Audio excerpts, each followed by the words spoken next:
Supongo que para definir el cine documental habría que usar el principio de no contradicción y decir es lo contrario de la ficción, ¿no? O sea, para entender como una definición como grande, básicamente un cine de lo real, por decirlo en un sentido como claro, pero sobre todo que se oponga contra la ficción. Y digo que se oponga en un sentido como antagonista, ¿no? Puede ser polémico o no polémico, pero por describirlo de una forma fácil, básicamente que no haya actores.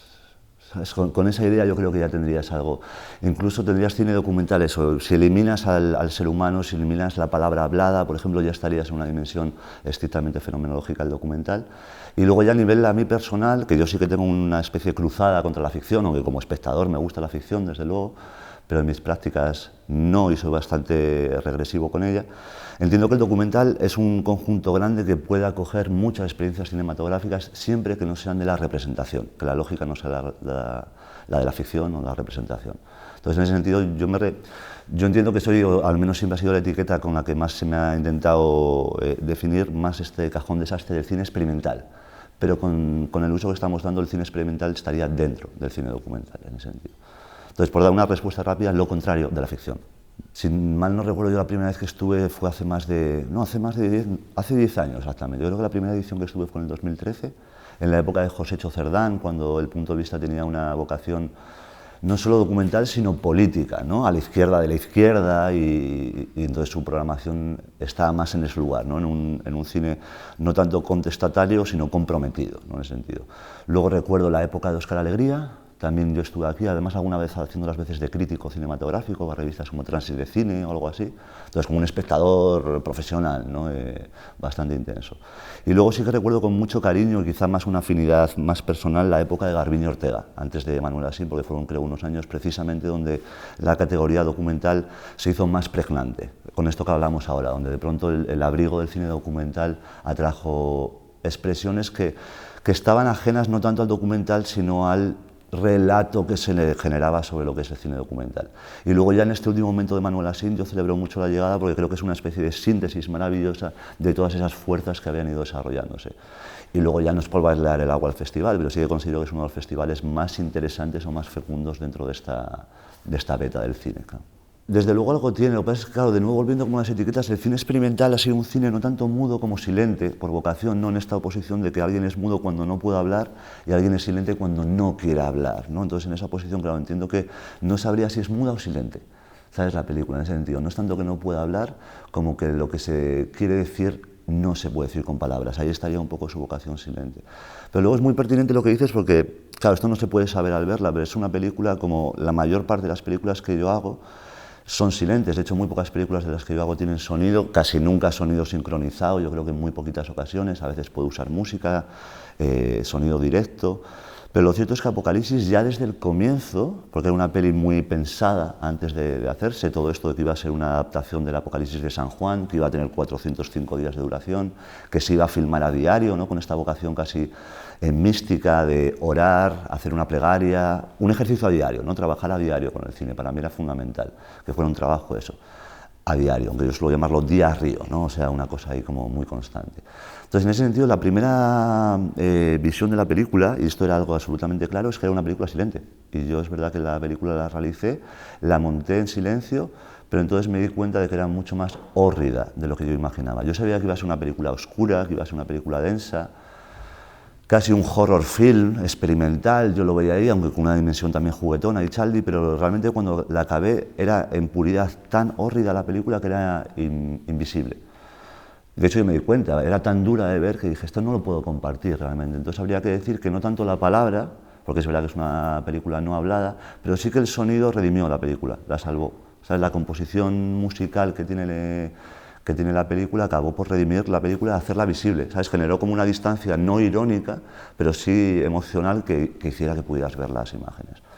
Y luego pues, se puede comentar que la banda de sonido sí que está compuesta básicamente con mi colección de death metal. ¿Sabes? Yo me he sumergido en la música de death metal, que soy muy apasionado, y he cogido las partes en las que no hay ni guitarra eléctrica, ni gritos guturales, ni esta dimensión como mórbida del metal, ¿no? Entonces, pues las partes sinfónicas, las partes más ambient incluso, y luego también es verdad que hay un corte del último disco de Rosalía, de Motomami, hablando la abuela de Rosalía, mandándole un WhatsApp hablado en catalán, y también hay un corte del último disco de West, de Kanye West, del rapero, dedicado a su madre, el disco de Donda. Entonces, como ves, Rosalía y Kanye West son dos figuras también muy de época, muy contemporáneas, pero lo que nos interesaba era el dolor que sentían por sus seres queridos, en concreto las mujeres mayores, madres y abuelas, porque como sabes, la desaparición de mi abuela en Apocalipsis es como el corazón de la película. En realidad la película no te lo aventura y te encuentras un poco de golpe con ello. Pero me gusta tu pregunta, porque es muy importante, el sonido en la película es como importante y sobre todo porque a mí me sorprendió que fuera necesario, la verdad.